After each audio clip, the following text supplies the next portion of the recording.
नमस्ते। आइपिओ भनेर जताततै सुनिन्छ होइन त, तर यो खासमा हो के? अनि एउटा कम्पनी किन सर्वसाधारणसँग पैसा उठाउन आउँछ? ल, आज हामी यही आइपिओको भित्री कथालाई एकदमै सजिलो भाषामा बुझ्ने कोसिस गरौँ। आजको हाम्रो यात्रामा सुरुमा हामी आइपिओ भनेको के हो भनेर बुझ्छौं, त्यसपछि कम्पनीहरू किन आइपिओ ल्याउँछन् भन्ने कुरा खोतल्नेछौं, अनि नेपालमा चलनचल्तीमा रहेका तीनवटा तरिकाहरू के हुन् त्यो हेर्छौं, र अन्त्यमा एक लगानीकर्ताले के कुरामा ध्यान दिनुपर्छ त्यसमा पनि कुरा गर्नेछौं। ल, सुरु गरौँ हाम्रो पहिलो खण्डबाट, आइपिओको परिचय। यहाँ हामी शेयर बजारको पहिलो पाइला अर्थात् आइपिओ वास्तवमा के हो भन्ने आधारभूत प्रश्नबाटै सुरु गर्छौं।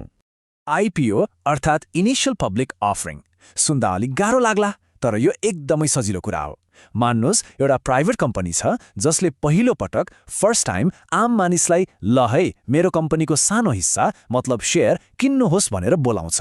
हो, त्यही प्रक्रिया नै आइपिओ हो। यहीँबाट एउटा प्राइभेट कम्पनी पब्लिक बन्छ र त्यसको शेयर बजारमा किनबेच हुन थाल्छ। तर यहाँ एउटा प्रश्न उठ्छ, एउटा राम्रै चलिरहेको प्राइभेट कम्पनीले आफ्नो स्वामित्व, आफ्नो मालिकाना किन अरूलाई, सर्वसाधारणलाई बाँड्न चाहन्छ त? यसको पछाडि केही गजबका कारणहरू छन्। आउनुहोस् अब त्यही हेरौँ। अब लागौँ हाम्रो दोस्रो खण्डतिर। कम्पनीहरू आइपिओ किन ल्याउँछन् त? यसमा पैसाको कुरा पनि छ, नियम कानुनको पनि, अनि लगानीको अवसरको पनि। खासमा हेर्ने हो भने यसका पछाडि तीनवटा मुख्य कारणहरू देखिन्छन्। पहिलो त कानुनी बाध्यता नै हो। नेपालमा कस्तो छ भने हाइड्रो पावर, ब्याङ्क अनि बीमा कम्पनीहरूले त आइपिओ जारी गर्नै पर्छ, यो नियमै छ। दोस्रो, पैसाको आवश्यकता। अब कम्पनीलाई आफ्नो व्यापार बढाउनु पर्यो, नयाँ प्रोजेक्टहरू सुरु गर्नु पर्यो, त्यसका लागि त ठूलो पैसा चाहिन्छ होइन र? हो, आइपिओ पैसा उठाउने एउटा गजबको तरिका हो।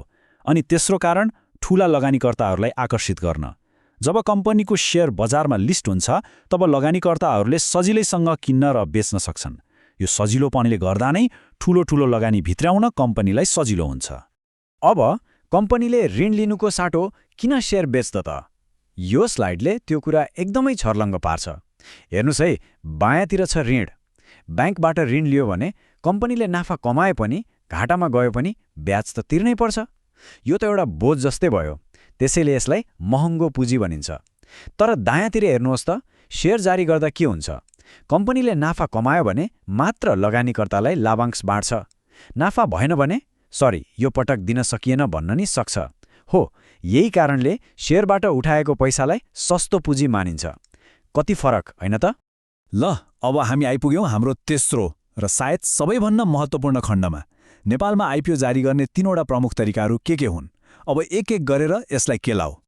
सबैभन्दा पहिले विधि नम्बर 1, चुक्ता मूल्यमा निष्कासन। यो त हामीले सबैभन्दा धेरै सुनेको देखेको तरिका हो। यसलाई अङ्ग्रेजीमा पार भ्याल्यु भनिन्छ।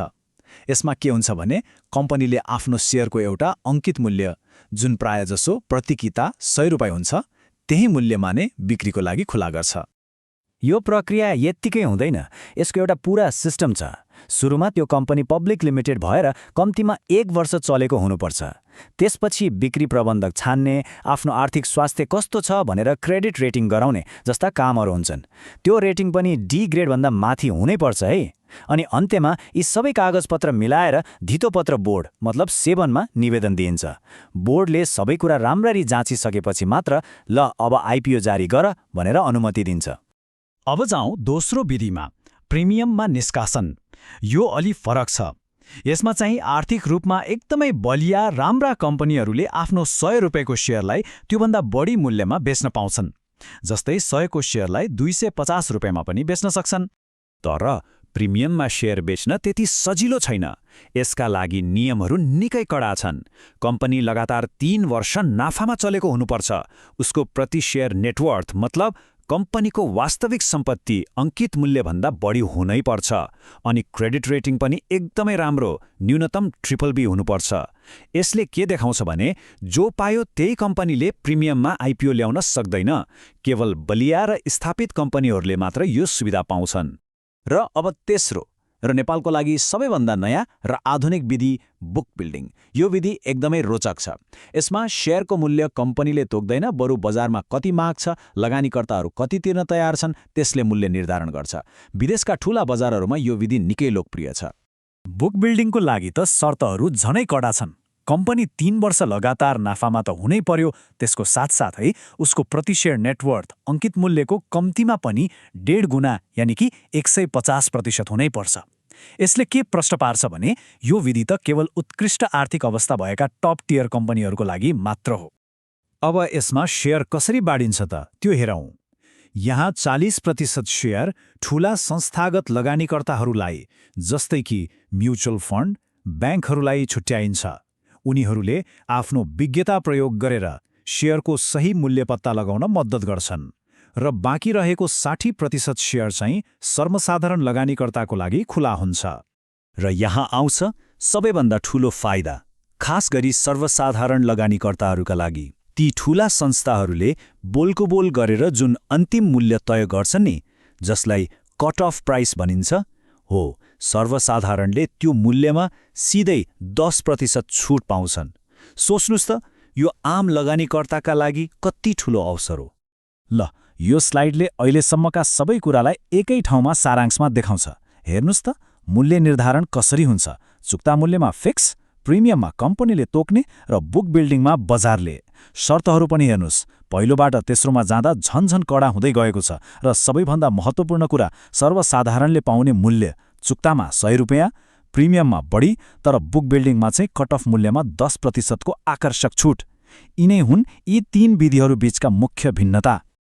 यी 3 विधिहरू बुझिसकेपछि अब एक लगानीकर्ताको हिसाबले अरू के कुरा जान्न जरुरी छ त? हाम्रो अन्तिम खण्ड यही विषयमा केन्द्रित रहनेछ। अघि भनेका 3 प्रमुख विधिहरू बाहेक बिक्री प्रस्ताव वा अफर फर सेल भन्ने अर्को तरिका पनि छ। यो अलि फरक हो। यसमा कम्पनीले नयाँ शेयर निकाल्दैन, बरु कम्पनीको कुनै ठूलो शेयरधानी जस्तै सरकार वा संस्थापकले आफ्नो हिस्सा सर्वसाधारणलाई बेच्छ। जस्तै नेपाल टेलिकमको आइपिओ यसको राम्रो उदाहरण हो, जहाँ सरकारले आफ्नो स्वामित्वको शेयर बेचेको थियो। यो सबै जानकारी पछि अब एउटा प्रश्न लगानीकर्ताको मनमा आउन सक्छ। आफ्नो लगानी यात्रामा कस्तो आइपिओ रोज्ने?